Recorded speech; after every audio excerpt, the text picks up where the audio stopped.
En janvier 1956, au Salon automobile de Bruxelles, la direction du groupe italien Fiat a présenté un concept qui sonne comme le délire d'ingénieurs ayant trop respiré d'essence. Ils ont décidé de caser 3 rangées de sièges et 6 adultes dans une voiture longue de 3,5 mètres, de placer le conducteur à califourchon sur l'essieu avant et de jeter la roue de secours directement dans l'habitacle, au pied du passager. Et le plus cocasse dans toute cette histoire, c'est que ce monstre spatial ne s'est pas contenté d'entrer en production en série, mais qu'il a conceptuellement humilié les constructeurs Mercedes-Benz et des usines bavaroises de moteurs pendant 3 décennies. Si vous tapez dans la recherche la phrase sur la voiture la plus laide du monde, Internet vous proposera obligeamment la Fiat Multipla de 1998, avec son nez de... Ce petit-fils n'était qu'une catastrophe stylistique. La véritable histoire du cynisme d'ingénieur a commencé avec son grand-père, la Fiat 600 Multipla originale de 1956. Les contemporains ne la jugeaient pas laide, ils la jugeaient fonctionnelle. Elle ressemblait à un hydrophile auquel on aurait purement et simplement coupé le capot. Des souffleries aérodynamiques ont prouvé un fait absurde. Si l'on retournait cette voiture, le coefficient de traînée s'améliorerait. L'arrière de la voiture, au toit incliné, fendait l'air mieux que l'avant plat comme un mur de béton. Mais l'aérodynamique intéressait les Italiens en dernier lieu, car ils avaient pour mission de survivre dans la misère d'après-guerre. L'Italie des années 50 du siècle dernier n'avait rien à voir avec la Dolce Vita des films de Fellini. C'était un... Les rues de Rome et de Milan se remplissaient de plombiers, d'électriciens, d'artisans et de charpentiers. L'ouvrier italien typique de cette époque avait un problème fondamental. Il n'avait pas les moyens de posséder 2 voitures. Il lui fallait un fourgon utilitaire pour charger le matin des tuyaux, des sacs de ciment et des briques. Et le soir, ce même ouvrier avait besoin d'un véhicule de transport pour passagers afin d'emmener sa grande famille catholique à la messe du soir ou chez des parents dans le village voisin. Acheter un camion séparé et une berline séparée aurait été un suicide financier. En ce temps-là, les ingénieurs de Mercedes-Benz assemblaient fièrement des lourdes et pompeuses berlines à empattement de 3 mètres, gaspillant l'espace avec l'efficacité d'un propriétaire terrien ivre. Les usines bavaroises de moteurs tentaient tout simplement de survivre en vendant soit des microscopiques voiturettes Isetta dans lesquelles 2 personnes avaient du mal à entrer, soit des limousines luxueuses et déficitaires. Personne en Allemagne n'essayait même de résoudre le problème d'une capacité maximale sur une surface minimale. C'est Dante Giacosa, le constructeur en chef de Fiat, qui s'est attaqué à cette tâche.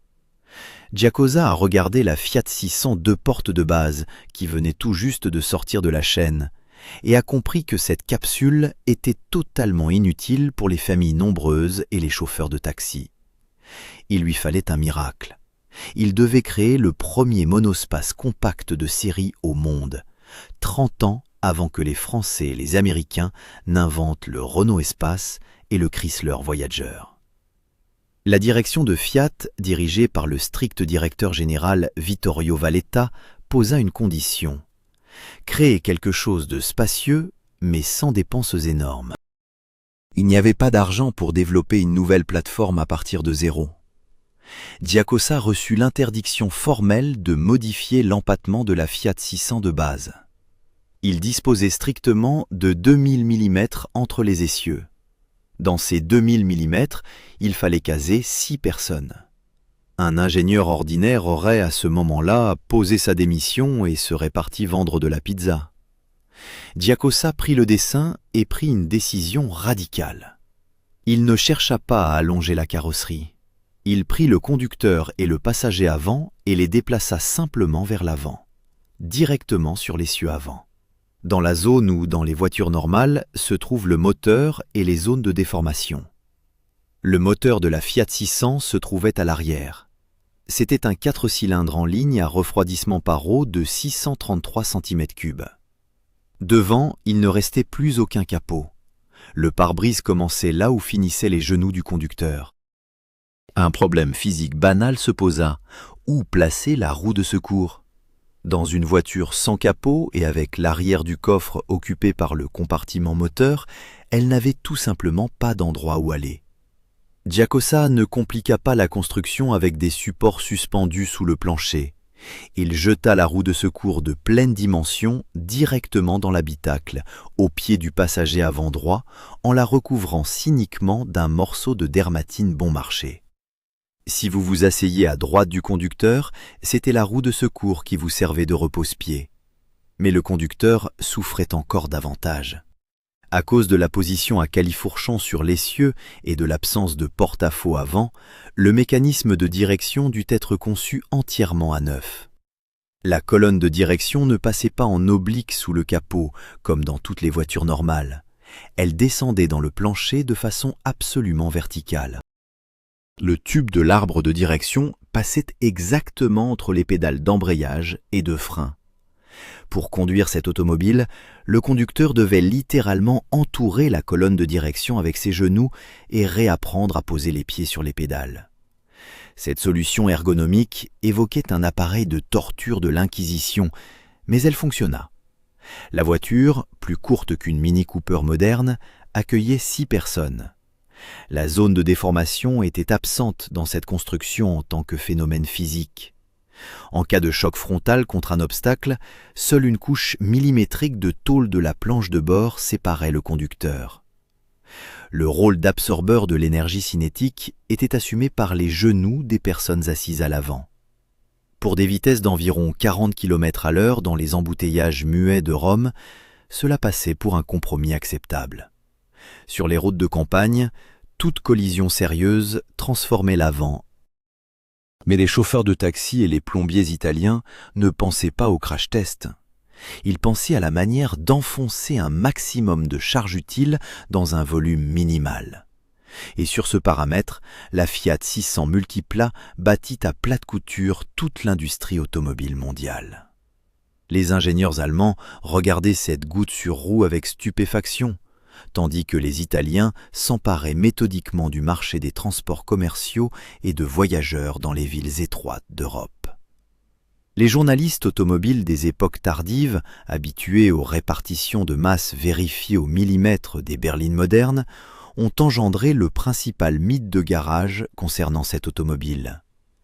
Il existe une anecdote populaire selon laquelle, en appuyant brusquement sur la pédale de frein, la Multipla vide piquait du nez et pouvait facilement se renverser vers l'avant en raison du centre de gravité catastrophiquement déplacé. La logique des dilettantes semblait en béton armé. Le conducteur et le passager sont assis à l'avant, il n'y a pas de capot métallique lourd et le minuscule moteur à l'arrière ne crée pas de contrepoids suffisant sur l'essieu arrière. Mais Dante Giacosa n'était pas un étudiant naïf concevant des trottinettes. Les constructeurs du groupe Fiat comprenaient parfaitement que la suspension avant standard de la Fiat 600 de base, avec son fragile ressort transversal, ne supporterait tout simplement pas la masse de 2 hommes adultes assis directement au-dessus d'elle. La solution fut trouvée dans le stock de pièces détachées de l'usine sans grand sentimentalisme. Les ingénieurs renoncèrent totalement au groupe avant d'origine et installèrent une suspension indépendante renforcée avec un puissant ressort transversal, des amortisseurs télescopiques et un stabilisateur de roulis, emprunté à la berline Fiat 1100, beaucoup plus lourde et massive. Avec elle migrèrent également une direction plus robuste. Cette intervention chirurgicale grossière mais extrêmement efficace résolut brillamment le problème de la répartition des masses et des roulis de la carrosserie. La voiture ne se retournait pas lors d'un freinage d'urgence. Elle mordait l'asphalte avec l'obstination d'une locomotive chargée, laissant des traces noires de pneumatiques. En avril 1956, au Salon automobile de Turin, fut présentée une modification spéciale taxi qui, en quelques mois, devint l'absolu monopole sur le marché italien des transports de passagers. Les rues médiévales étroites de Rome, de Naples et de Milan ne permettaient catégoriquement pas d'utiliser les imposantes berlines américaines à châssis. Ce qui fonctionnait parfaitement aux États-Unis d'Amérique provoquait, dans les ruelles italiennes, un effondrement total de la circulation au premier carrefour venu. La Multipla, quant à elle, pouvait effectuer un demi-tour littéralement sur place. La version destinée au parc de taxi présentait une disposition intérieure encore plus cynique que celle de la version civile familiale. À l'avant, les ingénieurs n'avaient laissé qu'un seul siège pour le conducteur. L'espace à droite, où se trouvaient dans la version familiale la roue de secours et le siège passager avant, fut transformé en une plateforme de chargement plane, grossièrement recouverte d'un épais tapis de caoutchouc bon marché. Les chauffeurs de taxi y jetaient négligemment les lourdes valises et sacs, tandis que les clients eux-mêmes prenaient place avec un relatif confort sur les banquettes arrière. Aucun autre véhicule commercial en Europe de cette époque n'offrait une telle densité d'emballage du volume utile par centimètre carré de surface occupée sur la route. Mais pour cette géniale optimisation spatiale du volume intérieur, il fallait payer cruellement par un confort physique. Le système de chauffage de ce minibus se moquait ouvertement des lois fondamentales de la thermodynamique. Comme le petit moteur à refroidissement par eau se trouvait dans le porte-à-faux arrière extrême et que le radiateur y était fixé directement à côté en aspirant l'air à travers d'étroites fentes latérales dans la carrosserie, la principale source de chaleur se trouvait à la distance maximale du conducteur. Les ingénieurs durent poser de fins conduits d'air chaud à travers tout le plancher métallique de la voiture. En pratique, cela signifiait qu'amener la chaleur jusqu'à l'avant de l'habitacle en plein hiver froid était une tâche physiquement irréalisable. Pendant que l'air chaud parcourait péniblement 3 mètres dans le tunnel métallique gelé sous le plancher, il refroidissait totalement jusqu'à la température de l'air extérieur. En hiver, le conducteur et le passager avant étaient contraints de rester assis en manteau de laine épais et en gants de cuir épais. En même temps, les passagers de la 3e rangée, assis littéralement à quelques centimètres au-dessus du bloc cylindre en fonte bouillante, transpiraient abondamment à cause de la chaleur insupportable. La voiture fonctionnait comme une chambre climatique défectueuse, avec 2 zones absolument incompatibles, un congélateur autour du volant et une sèche-sauna agressive sur la banquette arrière. Les caractéristiques dynamiques de la version de base de la première série provoquaient un rire franc, même chez les conducteurs de tracteurs agricoles. La minuscule 4 cylindres en ligne de 633 cm3 développait misérable 21 chevaux et demi à 4600 tours par minute. La masse à vide de l'automobile s'élevait à modeste 700 kg, mais cela restait déjà trop pour un groupe motopropulseur aussi franchement faible. L'accélération jusqu'à 100 km/h n'était tout simplement pas indiquée dans les caractéristiques techniques d'usine, car ce chiffre précis était inaccessible dans des conditions routières réelles. La vitesse maximale au catalogue butait fermement sur 90 km/h. Accélérer une voiture entièrement chargée avec 6 adultes à bord jusqu'à 100 était physiquement impossible sans l'aide d'un vent arrière ouragan.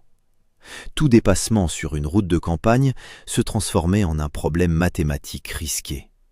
La situation s'améliora légèrement seulement à l'automne 1960 lorsque l'usine sortit une version remise à jour. La cylindrée fut portée à 767 cm3 et la puissance monta à 29 chevaux.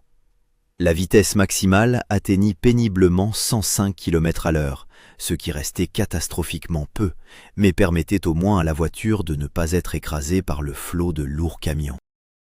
Malgré tous ces compromis techniques sévères, la classe ouvrière italienne pardonnait à l'automobile absolument tous les défauts techniques en raison du système phénoménal de transformation de l'habitacle exigu.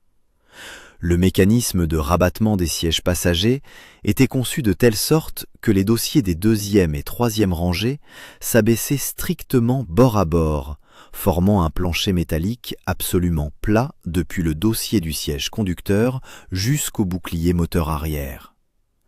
Ce n'était pas seulement un compromis marketing misérable, c'était une véritable plateforme de chargement utilitaire.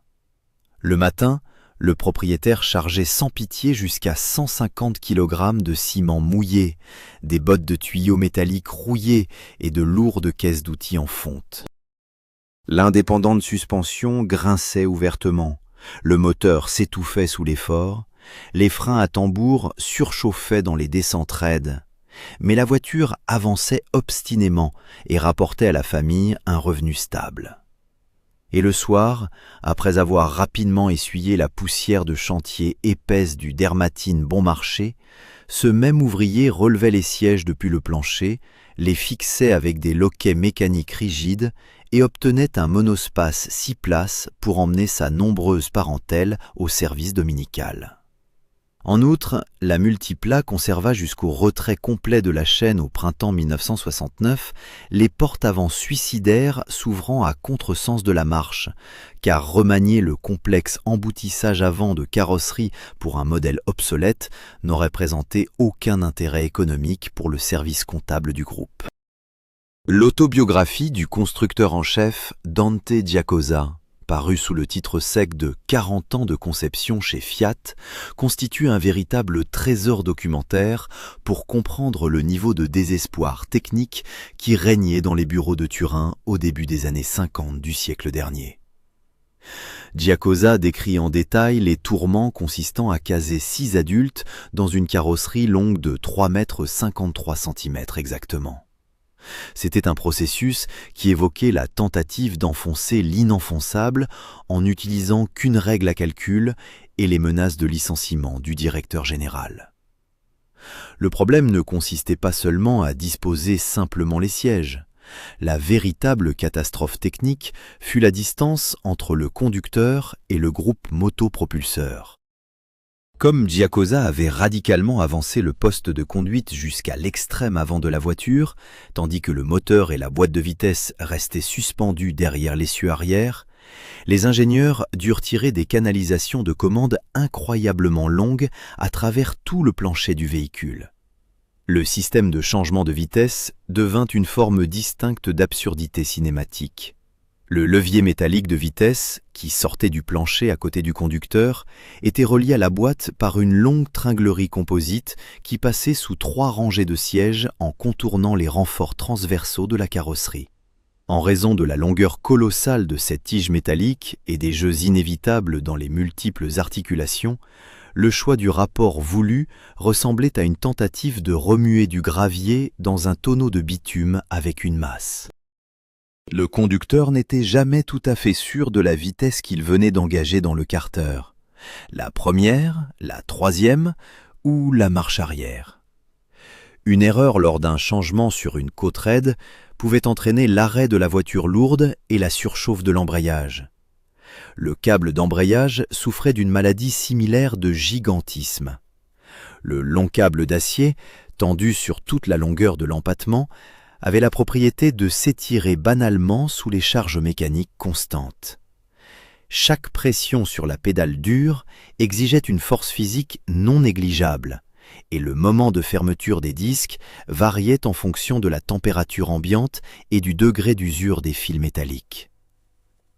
La réparation de ce système dans un garage étroit et humide ressemblait à une tentative d'assembler un mécanisme complexe à l'aide d'une clé à molette grossière. Le remplacement d'un câble rompu ou le réglage du sélecteur de boîte de vitesse exigeait du mécanicien la souplesse d'un acrobate de cirque, parce que l'accès à ces longues conduites par en dessous était obstrué par les éléments du plancher plat. Le moteur exigeait lui aussi une attention constante. Le circuit de refroidissement semi-ouvert entraînait le fait que le joint de culasse était percé avec une régularité enviable, surtout si le propriétaire surchargeait la voiture de briques par une chaude journée d'été quelque part dans le sud de l'Italie. Le système de prise d'air, à travers les étroites fentes latérales des ailes arrière, fonctionnait à la limite de ses possibilités physiques.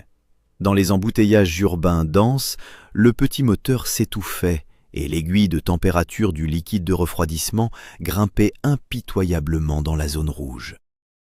Les journalistes indépendants de l'autoritaire publication italienne Quattro Rote, en février et en mai 1956, soumirent la Multipla à une série de tests routiers sévères. Ce sont précisément leurs procès-verbaux d'essai jaunis qui constituent aujourd'hui la principale preuve en béton armé du fait que les récits de garage sur la voiture qui se renversait lors d'un freinage d'urgence ne sont rien de plus qu'une invention historique. Les essayeurs effectuèrent des dizaines de ralentissements d'urgence sur divers revêtements asphaltés et en terre, avec une charge commerciale complète et un habitacle de passagers absolument vide.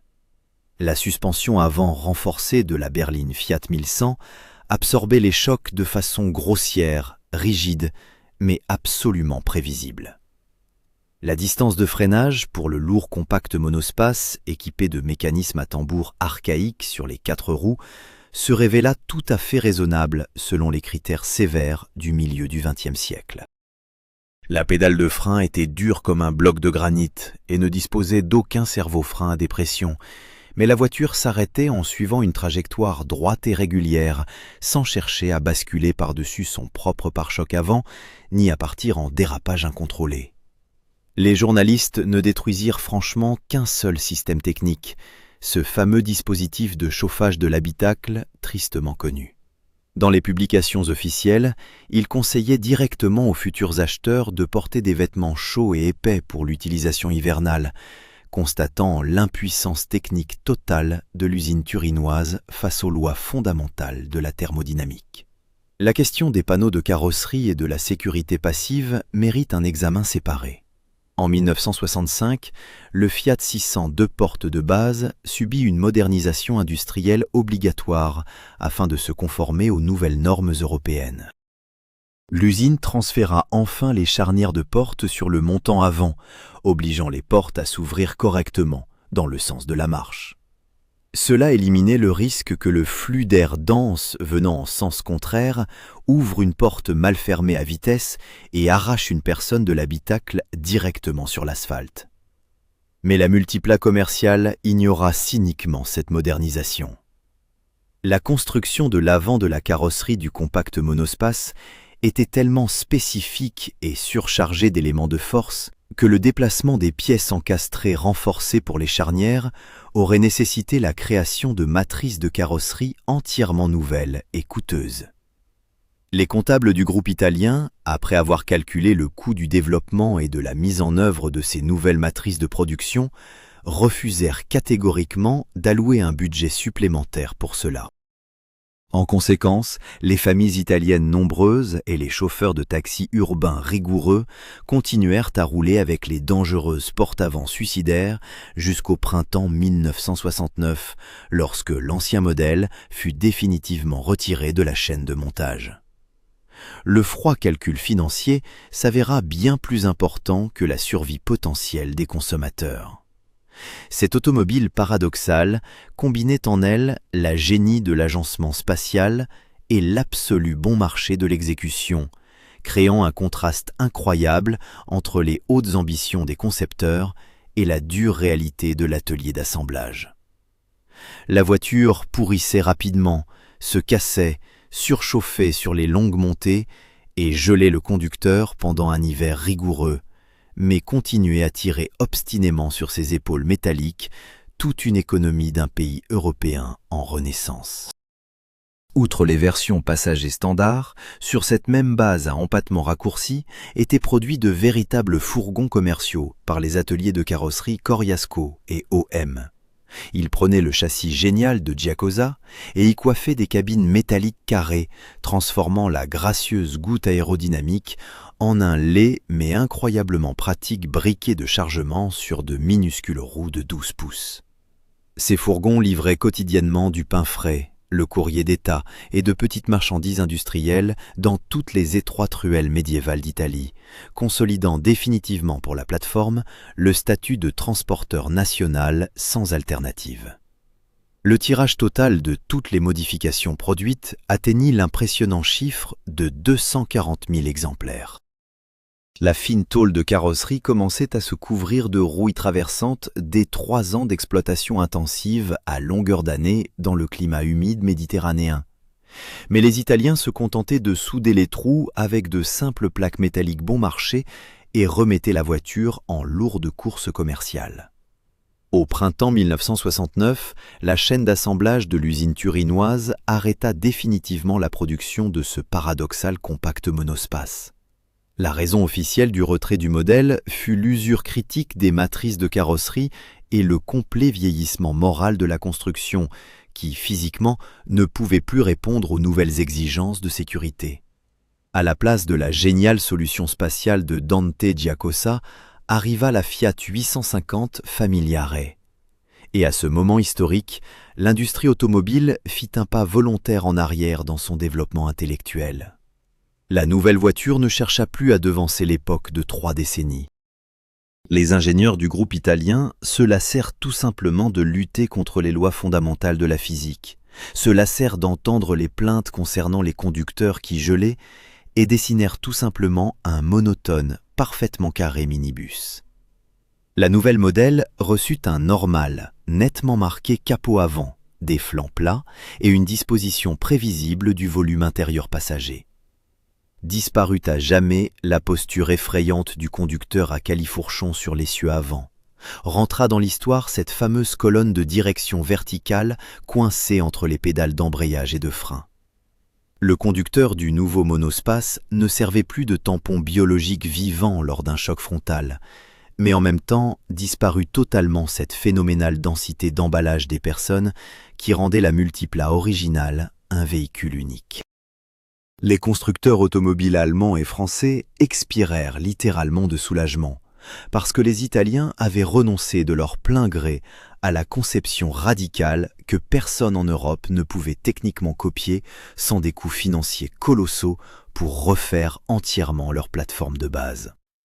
L'ironie historique de cette machine réside dans le fait que l'automobile, créée à partir de l'absolue misère nationale et du désespoir, a survécu à la plupart des luxueuses berlines premium de son époque, non pas dans les musées automobiles stériles, mais sur les rues réelles couvertes de boue. La Multipla ne stationnait pas dans les garages chauffés des collectionneurs fortunés. Elle était impitoyablement et méthodiquement tuée par une exploitation commerciale quotidienne sévère.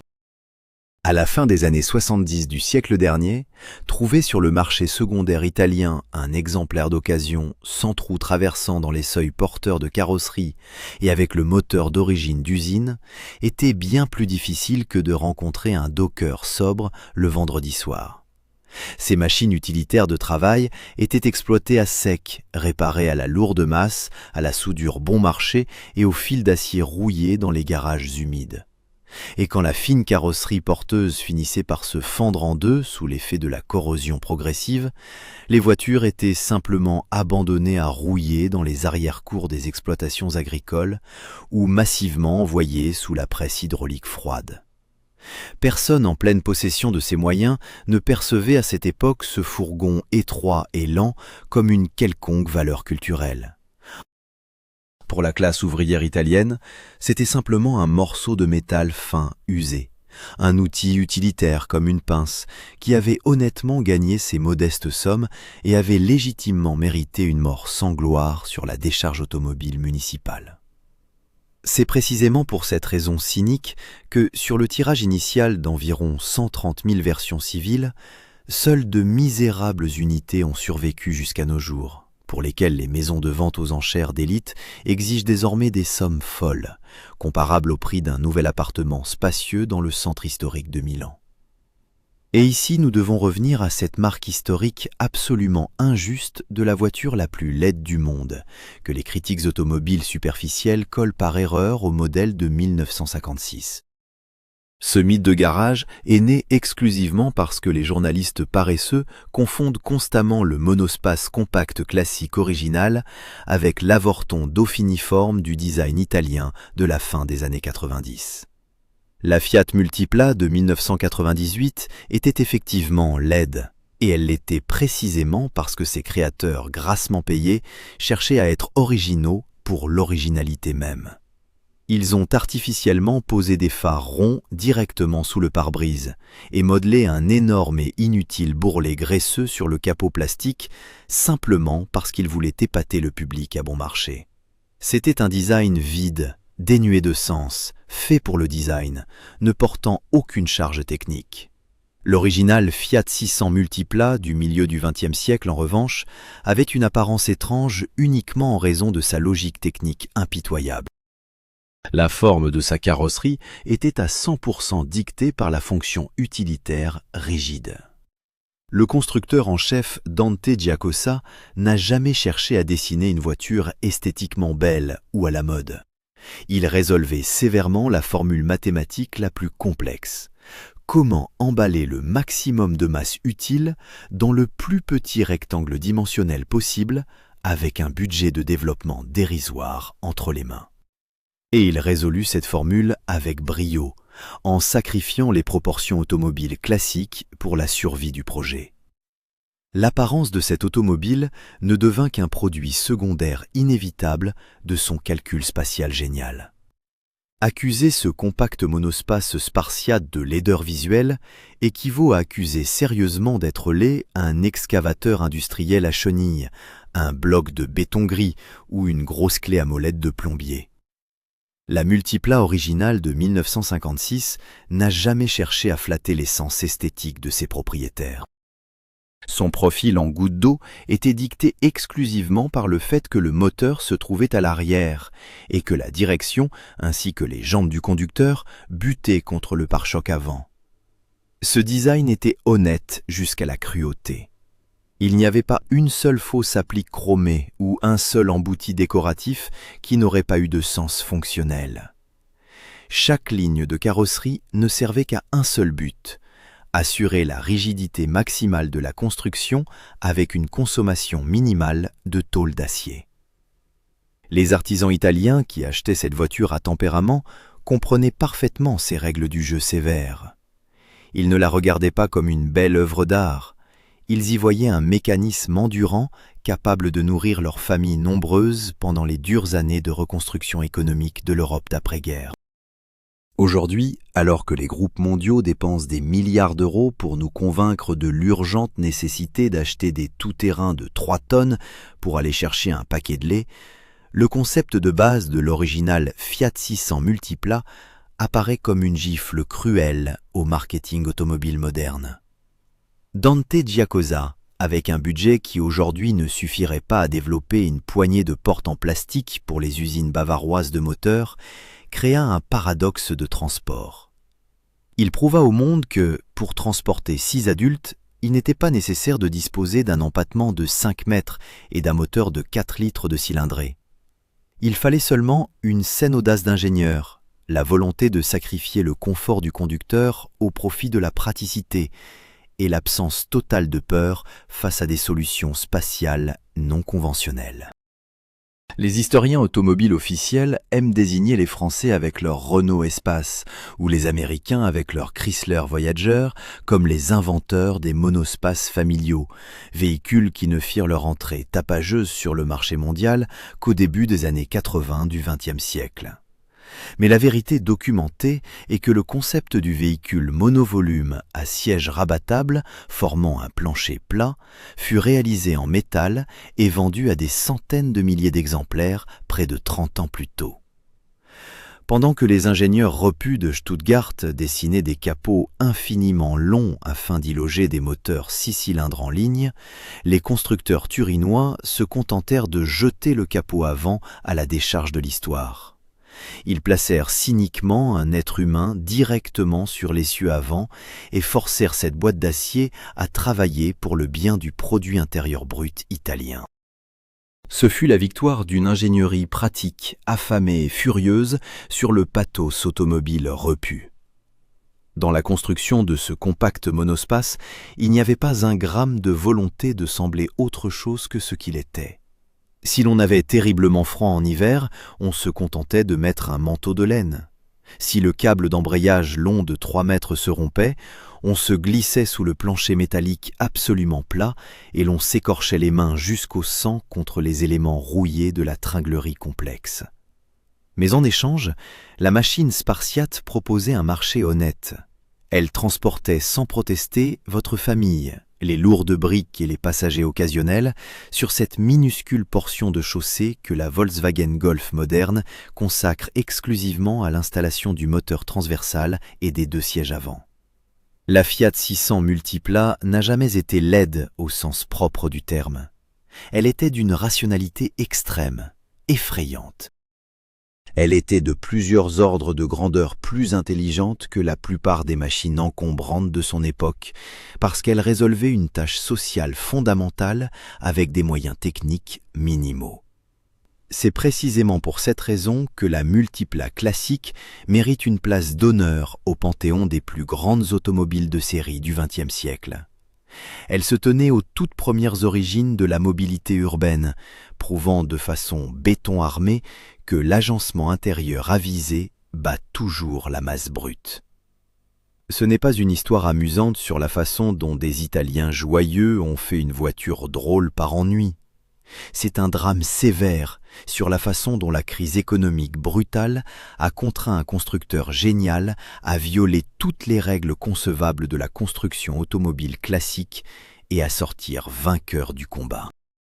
Le placement arrière d'un moteur chétif, la colonne de direction verticale entre les genoux, la roue de secours à la place du tapis de sol en caoutchouc et l'absence totale de zone de déformation sécuritaire, ce ne sont pas des erreurs de conception.